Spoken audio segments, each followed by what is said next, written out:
রইল পড়িয়া ভাই ভাতিজা কান্দে বসি ও হো ও হো ভাই ভাতিজা কান্দে বসি পিঞ্জিরা ধরিয়া গুড গুড গুড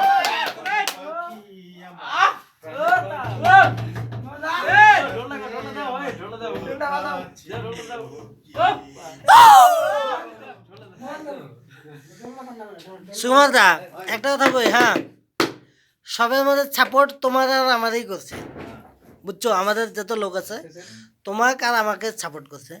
আর তুমি আমাদের একটা কথা বলো, সত্যি বলবো একদম রাত করে, মানে আমি না থাকলে তোমরা ভালো লাগে না? অবশ্যই ভালো লাগে না, হ্যাঁ তুমি না থাকলে অবশ্যই ভালো লাগে না, সত্যি সত্যি কসম, কসম ভগবান কসম। কসম হ্যাঁ না, আমি বলে আসলে তোমার বলে কষ্ট, আমার আমির ভাইও কইছে যে তুই আসলে মানে তোমারও কষ্ট, সবের এই যে এগুলা সবেরই কষ্ট। আমাদের কষ্ট না, আমাদের